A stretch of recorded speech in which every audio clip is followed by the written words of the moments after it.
Bueno, muy buenas noches a todos los amigos y amigas de la Asociación Peruana China.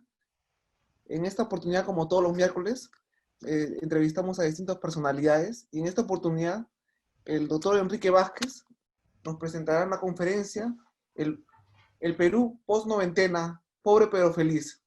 El doctor Enrique Vázquez es máster en gestión pública y doctor de economía de la Universidad de Oxford. Es, es catedrático de la Universidad del Pacífico. Su especialidad es economía, pobreza y gestión pública. El doctor Vázquez es un conferencista internacional y a la vez consultor de distintas organizaciones internacionales.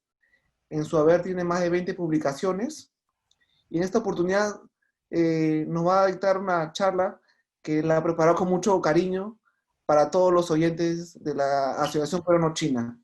Bueno, sin más preámbulo, lo dejo con mi amigo personal, el doctor Enrique Vázquez. Muy buenas noches, David, muy buenas noches a todos y cada uno de ustedes de la Asociación Peruano-China. Para mí es un gran honor poder compartir en esta oportunidad avances de nuestras investigaciones que comenzamos hacia el año 2017 preguntándonos sobre el tema de la felicidad y de los valores en nuestro país.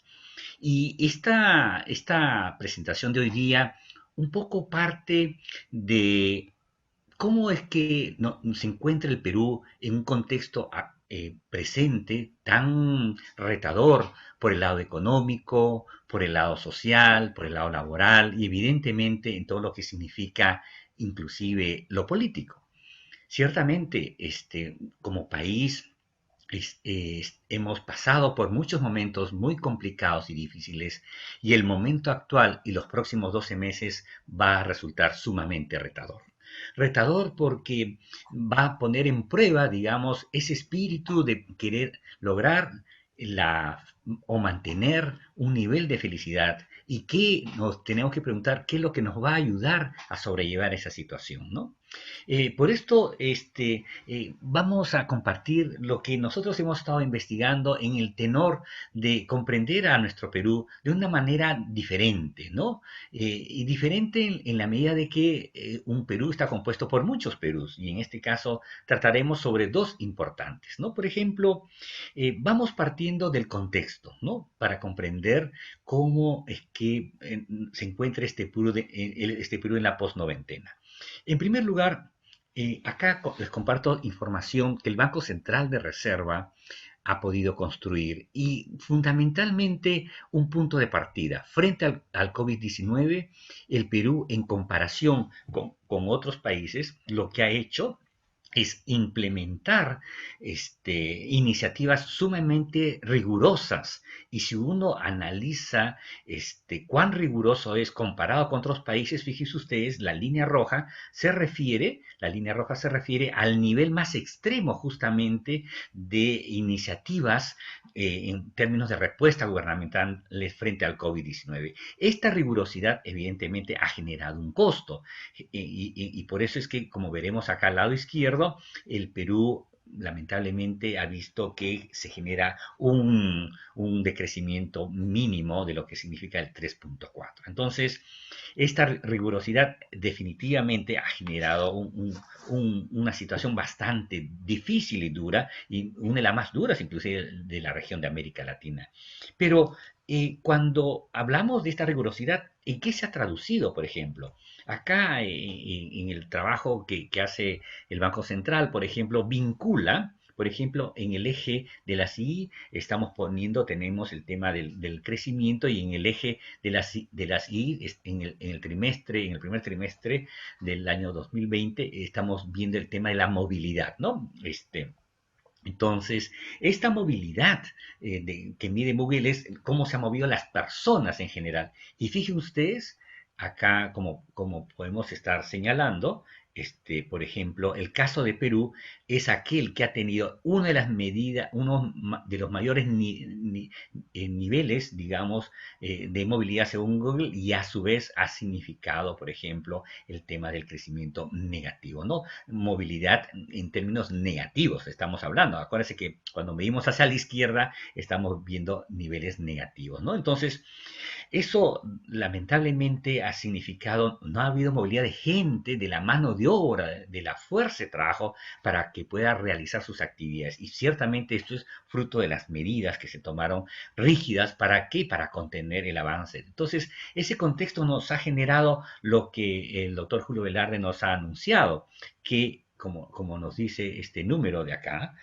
por ejemplo, en el año 2020 vamos a alcanzar una variación del PBI de menos de 12,5 comparado a la crisis de los años 90, 12,3, o después del niño 10,4, o la década del 30, por ejemplo, que fue 10,2, estamos frente a un Perú 2020 muy complicado, que en términos de caída del PBI significa 12,5, algo muy fuerte, sobre todo viendo de que nosotros veníamos de una senda de crecimiento quizás que se había estado debilitando en los últimos años por algunas razones, pero nos genera este contexto que este año que se nos viene va a ser bastante retador, ¿no?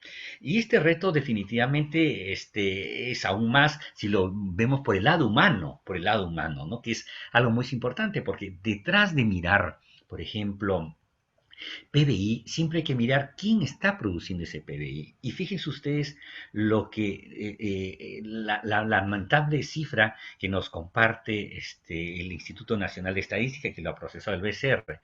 Tenemos que la P ocupada ahora se ha reducido una variación porcentual de menos 47,6 en el mes de mayo y de menos 25 en el mes de abril. Eso, esta reducción definitivamente se traduce en que esta gente que pierde sus trabajos, finalmente, ¿qué cosa significa? Significa que la economía, por ejemplo, en términos de masa salarial, hay una reducción significativa, fíjense, de menos 52% y menos 28%, ¿no? Entonces, son por el lado de personas que dejan de tener un ingreso y a su vez personas que dejan de consumir, evidentemente genera una situación bastante complicada. Y por eso es que se afecta esa complicación inclusive en la mirada hacia el futuro, por ejemplo, ¿no?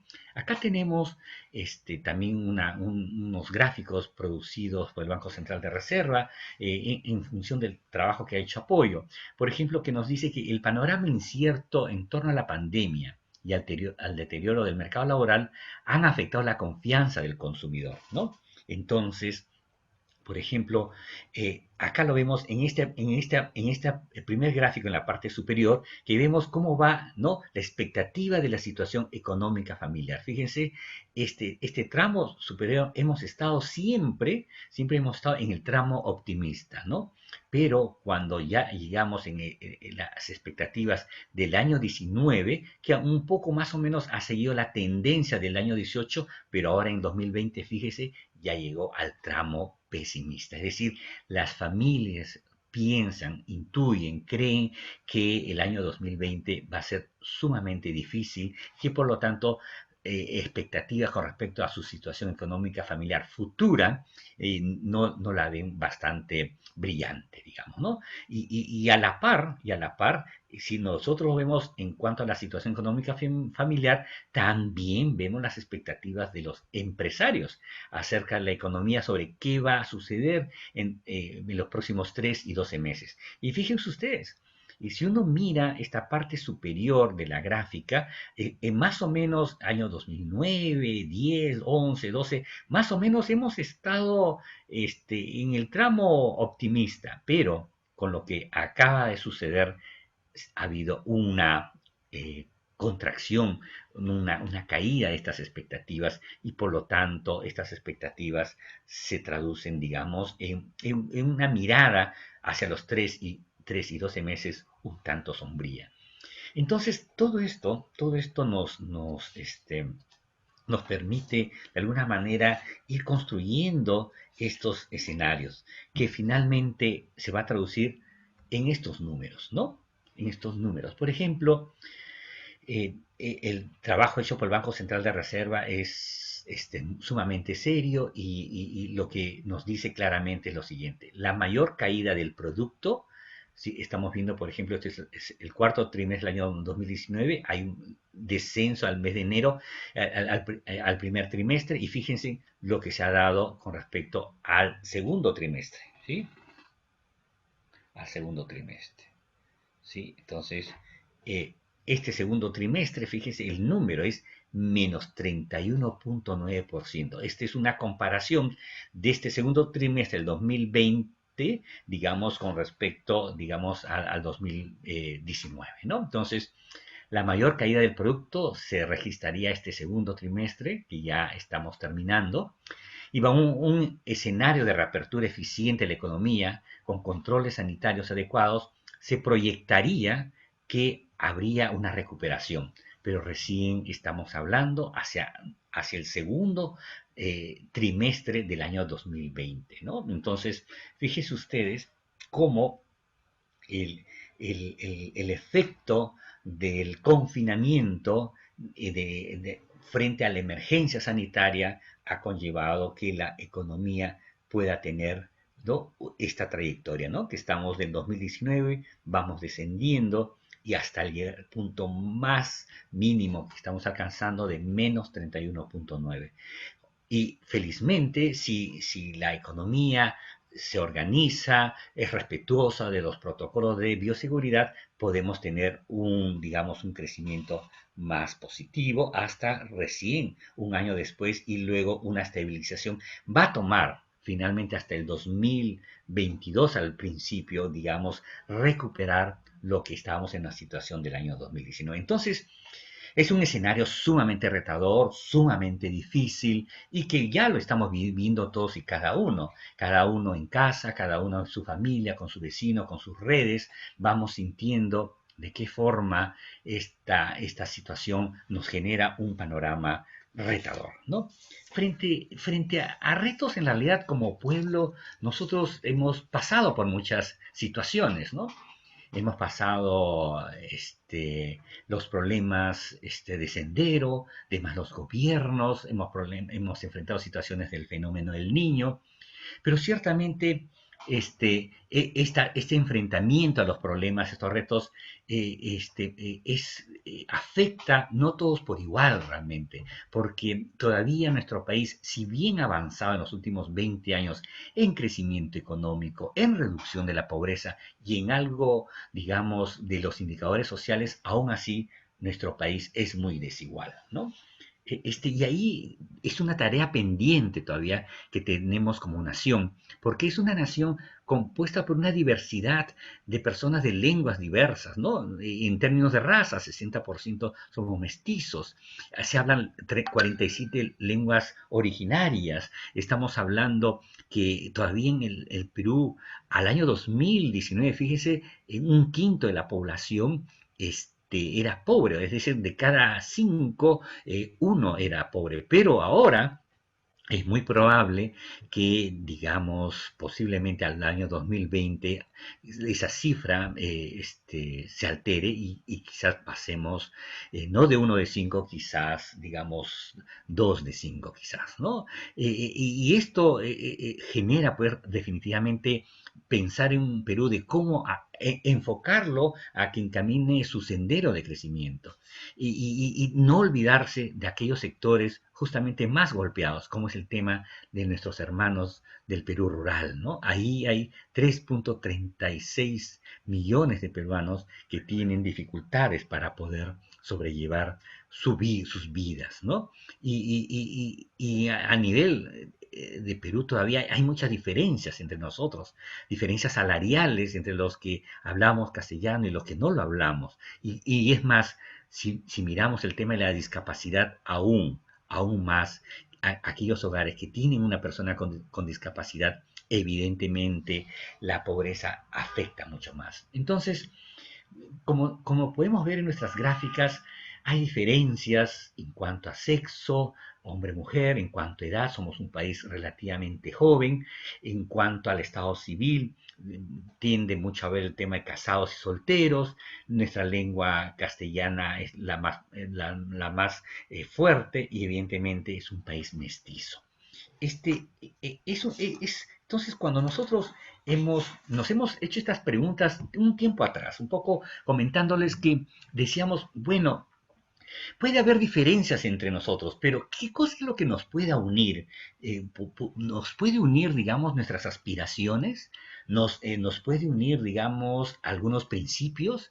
Entonces, cuando comenzamos a ver en términos de aspiraciones, comenzamos a leer de esto que hemos visto en otros países. Por ejemplo, como ustedes saben, Bután, por ejemplo, es un reino en el Asia donde ellos no miden el desarrollo de su país por el PBI. Ellos no miden, digamos, la estabilidad de su país por el rango de inflación o la inflación meta. Ellos no miden, digamos, por las reservas internacionales netas como usualmente los 190 países lo hacen. Eso lo miden para ellos, para Bután, es el tema de la felicidad. Entonces nos cautivó también que otros países como Arabia Saudita y otros países más comenzaron a implementar, digamos, un enfoque de que en la vida nuestros gobernantes no solamente deben preocuparse en satisfacer las necesidades básicas para que estas desigualdades no se den, sino que también deben haber otros elementos adicionales, que significa qué cosa, ese estado de sentirse bien.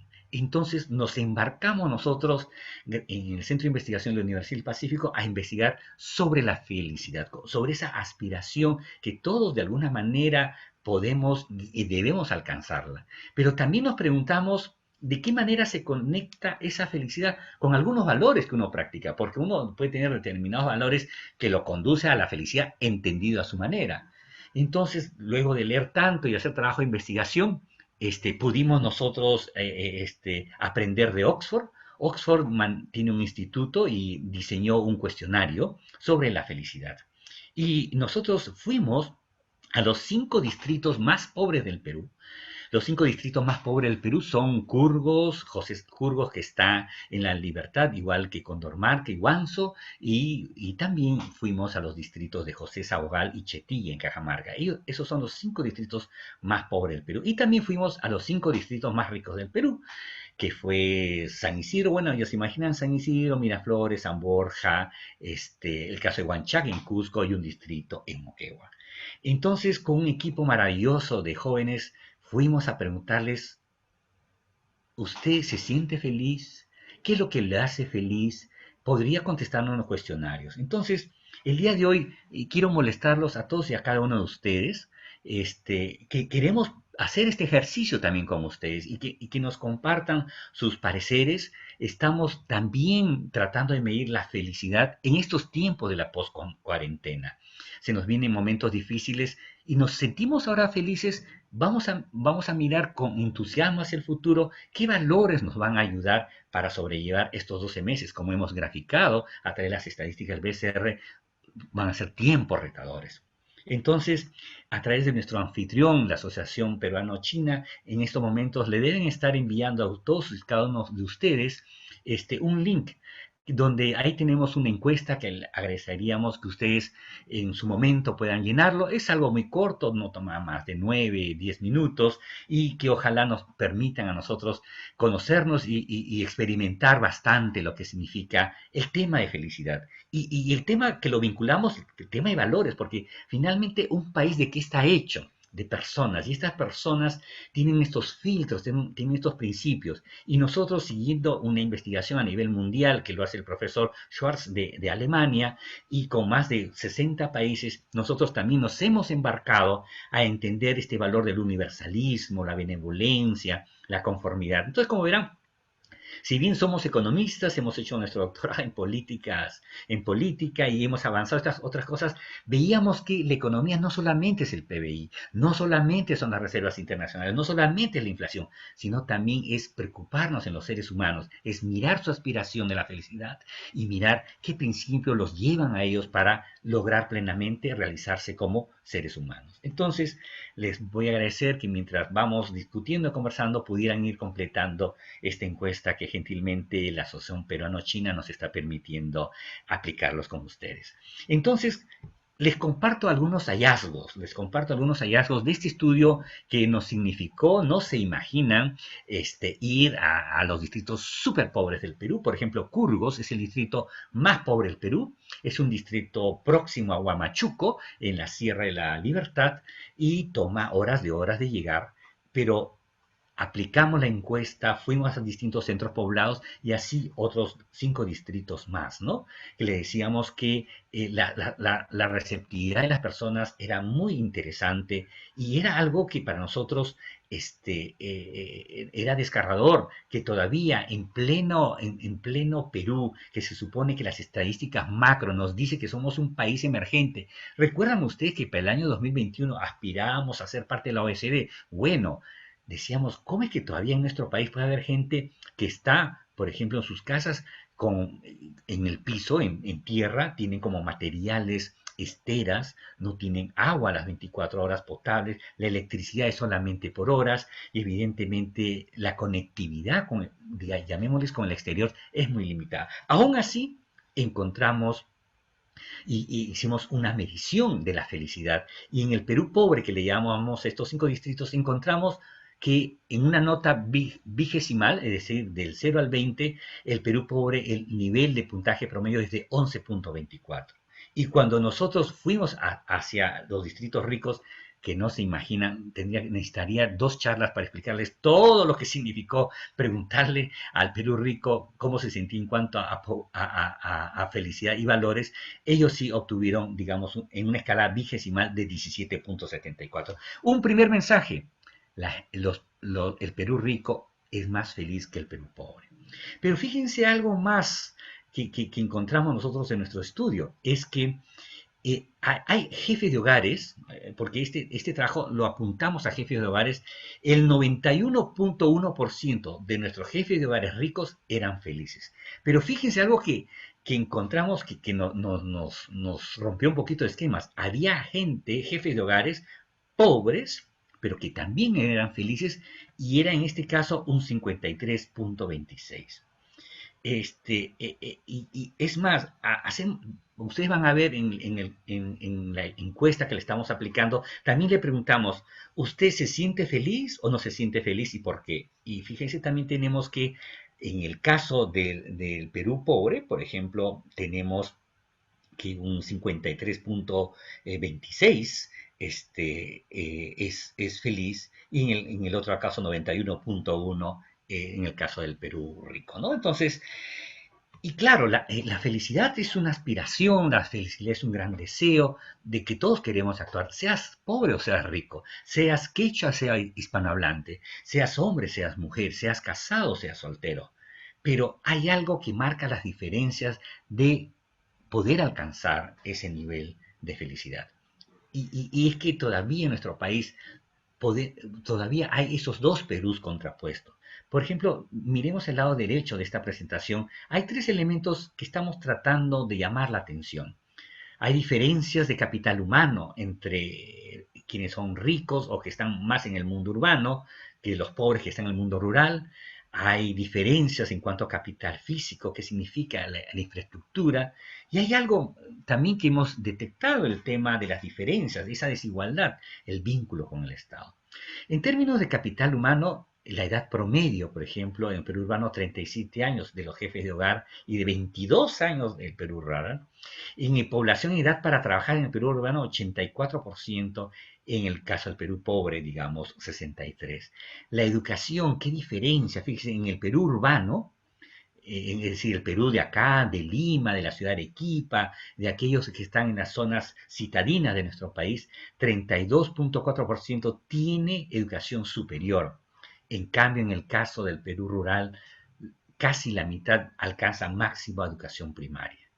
Y esas diferencias entre las personas también se traduce en diferencias de su infraestructura, de su vivienda. El 93% de los más pobres todavía viven en casas con pisos de tierra. Y si uno mira el número de las familias ricas que viven con material noble es también 93%, pero de dos materiales muy diferentes. Los pobres viven en casas con pisos de tierra y los ricos en material noble. Entonces, el Perú ha avanzado definitivamente, pero todavía falta, ¿qué cosa? Acortar las diferencias, ¿sí? Y otra diferencia también es el tema de acceso al agua, al desagüe. Fíjese, solamente 17% tienen acceso al agua potable, el desagüe, las 24 horas, los 7 días de la semana, ¿no? Y algo que es más terrible, en los distritos más pobres, un 13.3%. Quizás lo que más nos ha sorprendido y nos ha abatido un poco es que se supone que hemos generado un gobierno, un Estado que tiene recursos y que debería de alguna manera alentar a todos a que mejoren su calidad de vida. Pero el Estado vemos que, fíjense las últimas cifras que les comparto, que dice el gasto municipal en el Perú urbano es de 1.579 soles por persona, pero cuando nos vamos al Perú rural, 397. Entonces, todo lo que hemos estudiado y que nos hablaban que el Estado debe ser ese gran compensador social que haga que los que tienen poco tengan algo más y sobre todo oportunidades, todavía falta mucho por hacer. Y aún más, en el contexto actual de que estamos entrando que estamos en esta plena recesión, hoy 24 de junio, justamente en plena recesión, nos resulta mucho más retador no solamente preocuparnos por nosotros, sino también preocuparnos por otras personas. Entonces, en ese aspecto, ahí vale la pena mirar, por ejemplo, el tema de los valores. Pero aún así, las personas aspiran a ser felices. Y fíjese, ¿qué es lo que los hace felices? Yo los voy a invitar a la presentación de mi libro, esperamos que esté algún día antes de Navidad, digamos, sobre este libro que le hemos puesto Los números de la felicidad, ¿no?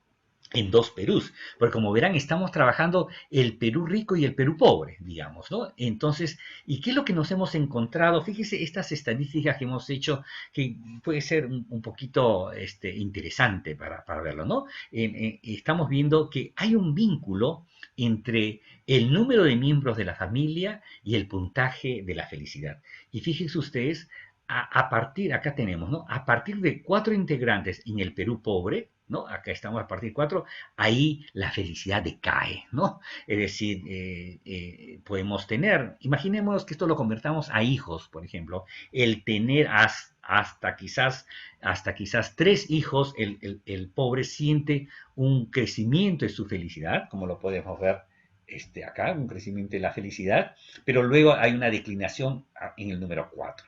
Fíjese cómo se da en el caso del Perú rico.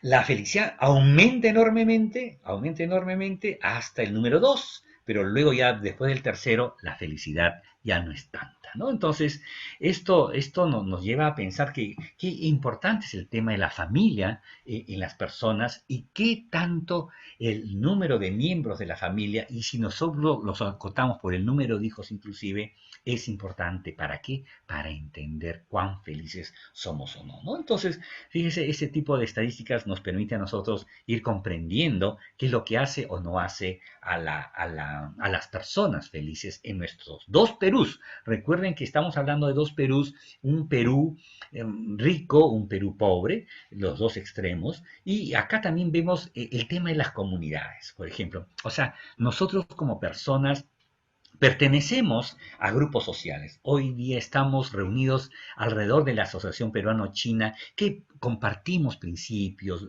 valores, expectativas, necesidades, deseos, alegrías también y penas. Entonces es un espacio en el que nos vinculamos, donde tenemos nuestros amigos. Y también hay otros espacios donde también desarrollamos vínculos, como es en el lugar del trabajo, en un lugar donde profesamos nuestra religión, o de repente también en un espacio político, o también evidentemente en organizaciones sociales de base. Fíjese qué es lo que hemos encontrado, digamos, en cuanto a la felicidad. Fíjese, quiero enfatizar en las diferencias de los ejes. Fíjese, el número de amigos para el Perú pobre parte de 0 hasta 20, ¿sí?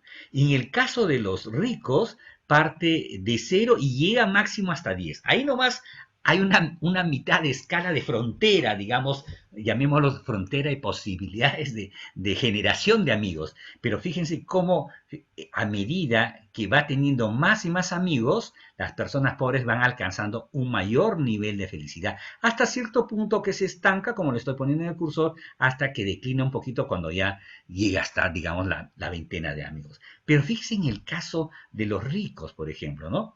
En el caso de los ricos, por ejemplo, podemos ver que está en la gráfica, acá tenemos el tema de cómo va a reducir. Podemos tener quizás uno o dos amigos y después a medida que vamos teniendo amigos se va reduciendo poquito a poquito. Luego quizás mejore hasta cinco, pero después no más, ¿no? Entonces, son tipos y comportamientos relativamente diferentes y nosotros apoyándonos en la literatura de la sociología, de la antropología, podemos decir que estos elementos de colectividad estos elementos de colectividad están todavía presentes en el Perú pobre. Y eso es bueno, porque finalmente la unión de las personas en el compartir, quizás sus limitaciones, pero también sus aspiraciones hacen que puedan fluir un sentimiento de solidaridad, un sentimiento de benevolencia, un sentimiento del compartir. Y por eso es que existe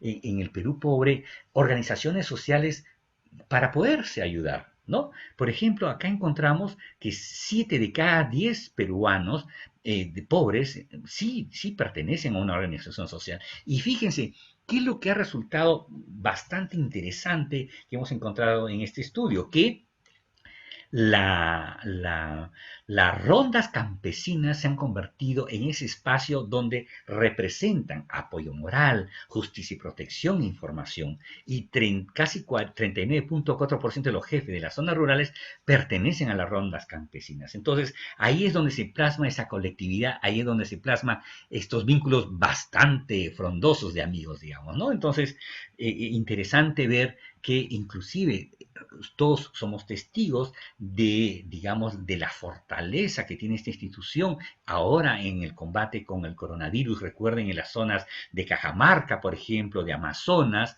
en algunas zonas quizás también de La Libertad, las rondas campesinas como la autoridad que impone orden y hace prevalecer principios de cuidado de la población. Y en esto de los principios y valores es muy importante conocernos. ¿Qué valores es lo que hace, qué lo, el valores es lo que hace que las personas conduzcan sus vidas? Y estamos, fíjese, cuando hemos aplicado este cuestionario, que espero que todos se animen a completar el cuestionario que la Asociación Peruano-China nos está apoyando en brindárselos a través del chat, ahí qué cosa estamos encontrando, por ejemplo, que hay tres valores muy importantes para los jefes de hogares ricos, por ejemplo, ¿no? El universalismo, ¿qué es universalismo? El pensar en el mundo como una preocupación y como un mundo al que hay que aportar, preocuparnos por el cambio climático, preocuparnos por la situación de los otros, benevolencia, estar al lado de las personas que puedan necesitarse y autodirección, tener, digamos, esa fuerza para poder conducirse hacia una meta y tratar de lograr.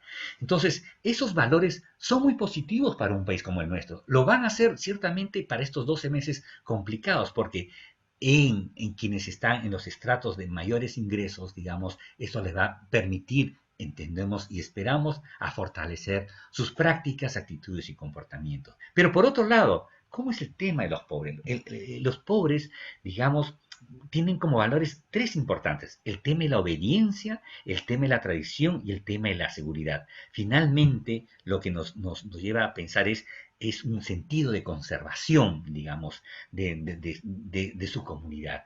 Entonces, es muy importante llamar la atención sobre estos valores. ¿Por qué? Porque en la medida que sepamos qué es lo que hace que las personas tomen decisiones sobre qué hacer, cómo hacer y para qué hacer en sus vidas, con la orientación de alcanzar la felicidad, podemos nosotros hacer que nuestra sociedad sea más llevadera, más justa para todos. Entonces, vamos a mirar digamos, ¿qué es lo que encontramos nosotros al mirar los valores de las personas cuando nosotros entrevistamos? Como le decíamos, hay dos valores importantes, que es el tema de la benevolencia y el universalismo, ¿no? Pero algo que es importante como frase que pudimos encontrar cuando preguntamos, ¿no? O sea, ¿qué es lo que le da la felicidad? Y nos salió muchísimo esta frase que decía, el dinero no garantiza la felicidad, ¿no? Eso es algo que queríamos puntualizar en nuestra investigación. Y esta ruleta que ustedes están viendo es el número de quienes contestaron nuestras encuestas y ver, digamos, qué importante era la benevolencia y el universalismo, por ejemplo, en el sentido de que ambos valores, universalismo y benevolencia, finalmente hay un sentido de autotrascendencia. Las personas de altos ingresos tratan de alguna manera trascender más allá de lo que son y de lo que tienen.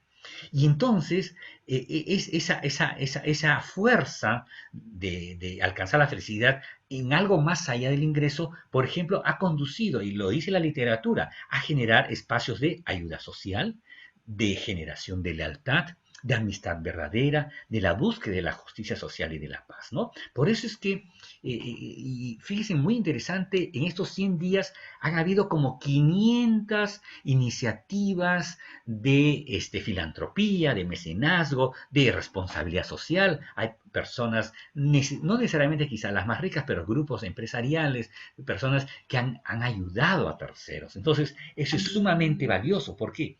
Porque permite entender que sí es posible generar estos vínculos, estos lazos. ¿Para qué? Para lograr una sociedad, un país más cohesionado. Y ese es el caso del Perú rico. ¿Cómo es el caso del Perú pobre, digamos, no?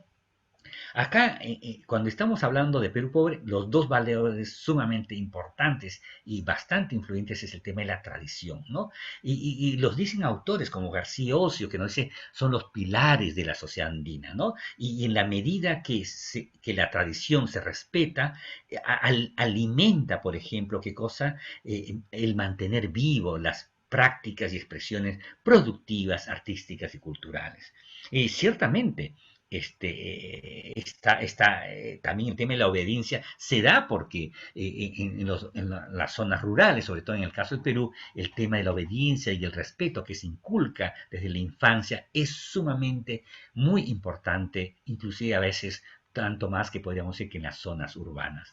Y algo que tenemos que destacar es el tema de cómo la transmisión de conocimientos, de la cultura, de las lenguas, de la cosmovisión, de generación en generación, permite ¿qué cosa? La subsistencia de los valores, de los principios, que es parte de esa tradición. ¿Sí? Entonces, muy interesante que podamos mirar, como les decía, a este otro Perú, estos dos Perús en contraste. Pero ahora que estamos en una etapa de la post-cuarentena y tenemos que mirarnos qué podemos hacer, qué debemos hacer para que nuestros ímpetus de aspirar a la felicidad, para lograr que un país sea más llevadero, que logre, digamos, la felicidad para todos sobre la base de principios, también tenemos que estar muy conscientes nosotros que hay otros hermanos que están en situaciones muy difíciles, están más expuestos, sobre todo los pobres rurales, a riesgos que el resto de la población no necesariamente tienen que enfrentar, ¿no? Por ejemplo, el Perú pobre tiene que enfrentar estas enfermedades diarreicas agudas, las infecciones respiratorias en general, desastres naturales, hemos visto las muertes de familiares, estamos viendo ese limitado acceso a la educación. Claro, es muy bonito, aprende en casa, pero cuando uno va a un pueblo, por ejemplo, como Huarmaca, y los niños no tienen la señal para poder captar las clases, tienen que subir un cerro casi una hora para poder captar los 30 minutos de clase. Entonces, ¿qué educación puede ser eso? Hay que pensar cómo hacer que ellos mejoren. El aspecto de la inseguridad alimentaria. ¿Qué significa inseguridad alimentaria? Significa justamente la capacidad de acceder y usar alimentos que les permitan tener los nutrientes. Entonces, si los niños, niñas y adolescentes, si los adultos mayores o cualquier persona no accede a las fuentes de proteínas, de carbohidratos, las vitaminas y los nutrientes que necesita, no puede salir adelante. Y en ese salir adelante es qué cosa solicitar el apoyo tener confianza en alguien que les pueda dar una mano, ¿no? Que les dé una mano. Y lo que nos dice la encuesta que aplicamos nosotros en el año 2017 a casi 1.000 personas es que en el caso de los jefes de hogares pobres no confían en los partidos políticos, no confían en el gobierno como grupos de apoyo, ¿no? Es una percepción que ojalá puedan cambiarse, mejorarse. Y más bien, sí es algo muy interesante. A los que sí creen de todas maneras y sin dudarlo es en sus rondas campesinas, por ejemplo. Entonces ahí tenemos un actor importante con el cual contar. Es la autoridad que tiene, no solamente por ser elegidos, sino porque tienen los principios y valores sólidos, apuntan a que su comunidad pueda ordenarse en términos de justicia y de paz. Entonces, para ir culminando, ¿no? En nuestro país hay valores, ¿no? Que tenemos que tomar en cuenta para empujar a que pasemos todo este periodo difícil, ¿no? Hacia la aspiración de un país feliz. Pero en este país hay muchos Perús. Nosotros en nuestra investigación que hemos hecho durante más de 2, 3 años hemos identificado un Perú pobre donde hay unos valores, donde la obediencia, la seguridad y la tradición es importante, y un Perú rico, el universalismo y la benevolencia es muy importante. Y ciertamente, si uno quiere resolver las situaciones para que el Perú pobre pueda acercarse cada vez más a otros Perús, tenemos que trabajar el tema de las necesidades básicas de las personas. Nosotros no podemos ir con un discurso, ¿no? De que hay que avivar el entusiasmo, que hay que emprender las cosas si realmente no podemos de inmediato resolver sus necesidades básicas insatisfechas. Entonces, sí es importante trabajar, digamos, en la parte material, pero también hay otras partes que puedan trabajarse. Entonces, vamos terminando nuestra presentación. ¿Qué puede hacerse para promover la felicidad y valores? Y desde el Estado se puede hacer mucho, desde la sociedad civil, desde la Asociación Peruano-China y todas las asociaciones de tantos peruanos de buena voluntad, se puede hacer mucho. Pero yo me concentro desde la mirada del Estado. ¿Qué cosa es importante desde los programas sociales? Trabajar, resolver el tema de la satisfacción de las necesidades básicas, reducir la desigualdad, buscar generar oportunidades de educación y oportunidades laborales. Hoy en día el tema del trabajo es importante. Como ustedes saben, 2.3 millones de personas que viven en Lima han perdido su trabajo.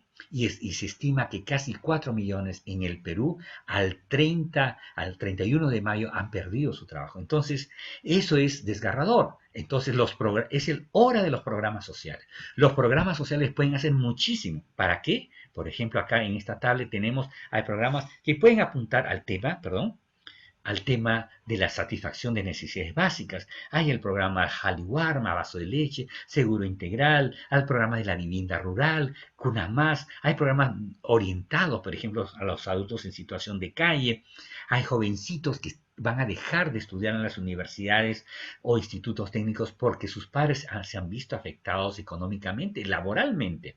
Hay jóvenes que tienen ya carga familiar y por lo tanto programas sociales pueden ayudarlos a mantener la aspiración de buscar la felicidad. Y ciertamente, los ministerios tienen mucho que hacer. Entonces, los ministerios tienen que hacer no solo en el plano material de dar cosas, sino también el plano inmaterial, dar información, educación, capacitación. ¿Para qué? Para cambiar patrones, actitudes y comportamientos. Yo quiero terminar planteándole algunos mensajes finales que es importante resaltar. Nos encontramos en un contexto retador. Ciertamente, este desempleo de casi 4 millones y el aumento de la pobreza en 27% nos ha generado una situación muy apremiante. Todos tenemos derecho a aspirar a la felicidad, pero vivimos en un país desigual. Pero hay estas fuerzas y valores que podemos alentar para que todos puedan retomar ese camino y haga sostenible a una sociedad. Hemos encontrado que en estos dos Perús que hemos trabajado, de los Perú rico y el Perú pobre, hay, digamos, una situación de diferencias notables, ¿no? Entonces, y esas diferencias nos dice que en el Perú rico la felicidad es mayor que en el Perú pobre, pero hay gente pobre que es feliz. Hay que ver qué es lo que los hace felices. Justamente la tradición, la búsqueda de la seguridad y el crear autoridades, por ejemplo, como las rondas campesinas, es sumamente importante. Entonces, hay valores que es importante fortalecer y es importante, ¿qué cosa? Tener en claro algunas cosas determinantes. Qué fundamental son nuestras redes de apoyo, las familias, los amigos, el pertenecer a comunidad. Qué importante es tener una noción del tamaño de familia para poder qué cosa alcanzar un nivel de felicidad. Y ciertamente cuán importante es ver la conservación y la promoción de valores. Queremos nosotros que nuestro Perú retorne al año 2022 no solamente a cómo estábamos en el Perú del 2019, queremos que las bases sean más sólidas en cuanto a valores para que todos aspiren a la felicidad. Y creo que todos tenemos derecho y obligación a la vez para hacer que este país sea más feliz con valores sólidos. Les agradezco la oportunidad de haber compartido estos mensajes y bueno, también agradecerles por a todos aquellos que están completando el cuestionario y bueno, estoy a disposición de cualquier pregunta, duda, consulta, encantado. Muchísimas gracias, David, y a la Asociación Peruano-Chino. Muchísimas gracias a ti, Enrique. Ha sido muy útil y la verdad que hemos aprendido bastante en esta charla. Varias personas tienen hay preguntas en el auditorio. La primera comenzaría con dicho el alto nivel de desempleo y la pérdida de, de capacidad de compra, ¿tú qué tan probable ves que suceda en Perú lo que pasó en Chile? De que comiencen a haber saqueos, gente este, rompiendo puertas para entrar a los supermercados o a los centros comerciales. ¿Tú ves esto probable o...? Bueno, yo creo que la probabilidad que suceda eso está directamente relacionado a la capacidad de respuesta tanto del gobierno como del sector privado. Por el lado del gobierno, creo yo que la transferencia de estos bonos, llámese bono rural, independiente, etcétera, y a su vez, si las empresas comienzan a contratar trabajadores, yo creo que lo más digno siempre es que una persona no reciba, digamos, dádivas, sino reciba justamente la oportunidad de sostener sus hogares dignamente a través de un trabajo. Yo creo que el gobierno comenzó bien con el tema de los bonos, está ahora empujando el tema de la reactivación, solamente esperemos que sea muy ordenado y rápido la respuesta de la generación de empleo, porque finalmente eso es lo más importante, la gente, ¿por qué hubo los estallidos sociales en varios países y no solamente en Chile, cuando realmente la gente se siente desesperada? Pero evidentemente hay siempre una fracción que va a tratar de aprovechar la oportunidad, pero la gran parte, cuando no ve esperanza de salir del hoyo, entonces recurre a las situaciones extremas. Yo deseo que la capacidad de respuesta de generar empleo y de hacer transferencias de parte del gobierno y generar empleo de parte del sector privado sea lo más rápido posible. ¿Para qué? No importa con una fracción de ingreso, pero tener un vínculo en el mercado de trabajo para salir adelante. Correcto. Después otro oyente nos comenta, ¿realmente el COVID es algo tan, tan fuerte como se esperaba? Porque pareciera que el hambre de los peruanos sea más fuerte que el mismo COVID, ¿no? Sí, bueno, yo creo que es una apreciación sumamente acertada. Si uno mira el tema de la ingesta calórica, la verdad que el número de peruanos que tienen déficit de ingesta calórica es más grande del número de peruanos contagiados por el COVID o con alta probabilidad de obtener el COVID. Y ese es un problema más crítico que en realidad exige, digamos, una respuesta mucho más seria y determinante por dos frentes. Hacer que haya acceso a los alimentos y segundo, que haya capacidad de uso de esos alimentos. Entonces, es muy importante que por eso nuestro gobierno sea un gobierno que promueva lo que se llama la seguridad alimentaria. Y eso, en la medida que las personas tengan acceso y capacidad de uso de los alimentos, va a poder tener hasta un sistema inmunológico capaz, no sé si enfrentar el tema del COVID, pero sí va a poder, justamente lo que decíamos en nuestra presentación, el Perú pobre enfrenta estos riesgos y cuando no está protegido, ahí tiene mucha vulnerabilidad. Y en este sentido coincido plenamente con nuestro participante que hay una situación muy grave que es el tema del hambre. Correcto. Y después también nos preguntan, ¿qué tan grave ves, por ejemplo, filtraciones en estos programas sociales? Porque gente que siempre nosotros vemos en las colas, en Banco de la Nación, gente que con buenas zapatillas, buena indumentaria, pidiendo bonos que eran exclusivos para los pobres, ¿no? ¿Qué tan, Claro. qué tan fuerte es esta filtración de los no pobres recibiendo esto? Mira, hay un tema muy complicado en esto, ¿no?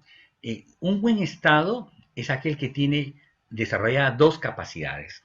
La capacidad de generar recursos, tener disponibilidad de recursos y la capacidad de administrar los recursos. Porque una cosa es tenerlos y otra es saber usarlos. Si hay algo que todavía el Perú no ha avanzado, es en esa capacidad de administrar los recursos escasos. O sea, durante 20 años hemos tenido tasas de crecimiento muy positivos, ha habido un crecimiento del PBI, ciertamente ha habido una reducción de la pobreza, pero hay una situación muy crítica. Todavía los programas sociales tienen dificultades. Han avanzado. Definitivamente, si uno mira, nosotros analizamos hace 5, 10, 15 años atrás, los programas sociales han tenido fundamentalmente tres tipos de problemas. Filtraciones, es decir, un porcentaje importante de personas que no siendo pobres o no siendo la población objetivo recibían la ayuda. Había un problema de subcobertura. Debido a que la ayuda llegaba a otros que no le correspondía, se dejaba de atender. Y el tercer problema era la yuxtaposición, donde personas, por ejemplo, que tenían un seguro privado, tenían, por ejemplo, un seguro que era para pobres. Entonces, ahora yo creo que ha sido mejor de lo que era antes, digamos, ¿no? Pero siempre hay problemas de filtraciones. Fíjese, en todo el mundo hay un 5% de error en lo que son el manejo de los recursos de parte del Estado. Pero creo yo que el gobierno ha intentado dar esta ayuda construyendo sistemas de información, pero paralelos. Lo óptimo hubiera sido que existiera solo un sistema único de información y a partir de los cruces de variables correspondientes pudiera ser mejor la ayuda. Pero había que entregar la ayuda ya, porque si las personas no tienen dinero para consumir y el consumo se decae, como sabemos, un país avanza cuando el consumo avanza. Y como sabemos, el consumo es un agregado macroeconómico que explica por lo menos 70% de la actividad económica.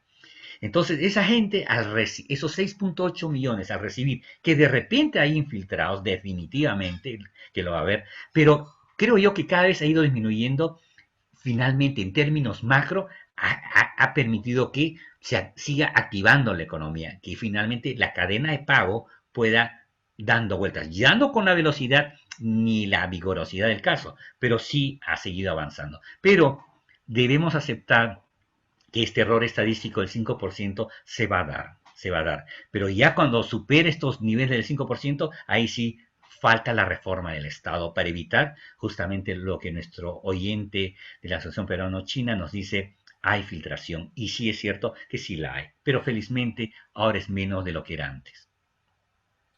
Después, José Antonio Chow nos pregunta, en un estudio de Harvard concluye que la felicidad está muy relacionada con la amistad y las relaciones sociales, lo que nos ha explicado. Pero ¿cómo afecta esto con el distanciamiento social actual? Sí, bueno, ciertamente nosotros también hemos encontrado que en el caso, fíjese, en las diapositivas que hemos compartido, el número de amigos es muy importante en los niveles de felicidad, tanto para el caso de los pobres y de los ricos, pero y qué interesante el número de amigos es importante. Y luego, ya en el libro, que espero que lo puedan tener antes de fin de año, ahí encontramos este tema de la frecuencia. Nosotros no usamos tanto el concepto de distancia con el amigo o el vecino, sino la frecuencia con la cual interactúa. Por ejemplo, las familias con sus vecinos, con sus familiares y con terceros es sumamente importante. En el contexto actual, definitivamente, ha habido un impacto duro, ¿no?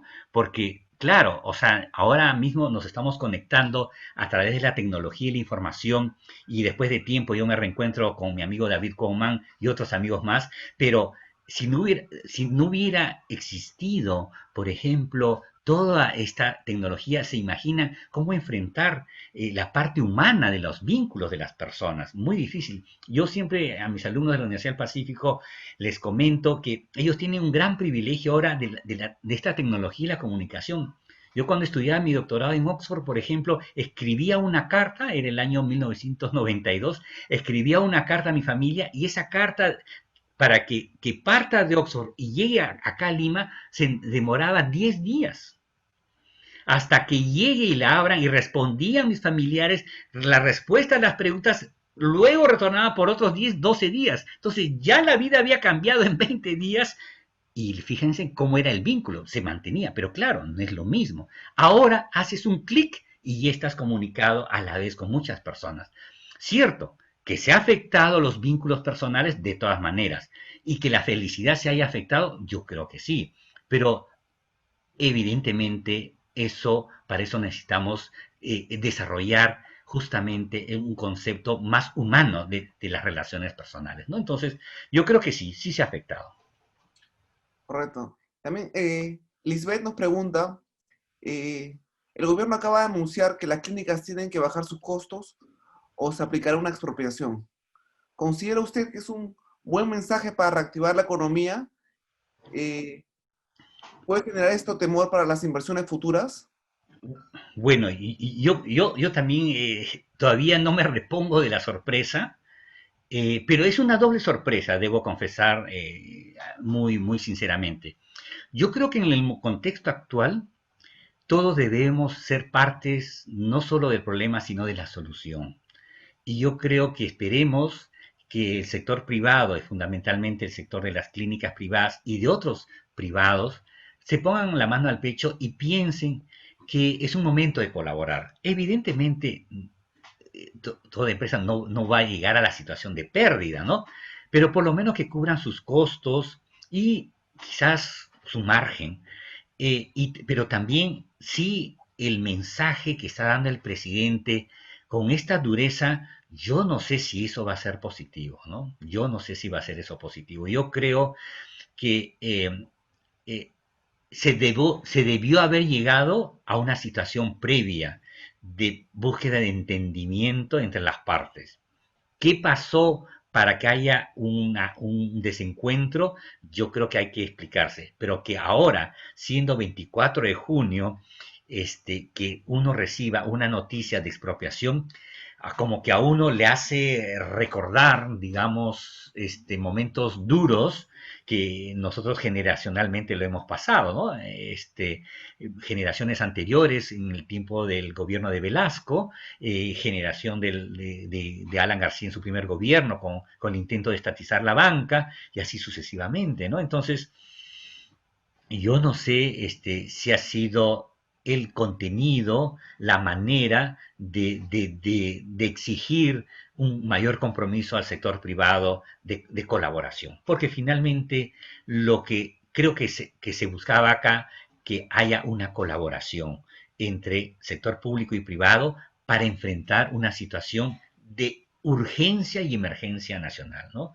Pero sí, yo creo que es una señal que va más allá del sector salud privado, va a poner, digamos, en observación al empresario al respecto, ¿no? Yo creo que va a alentar un temor, ¿no?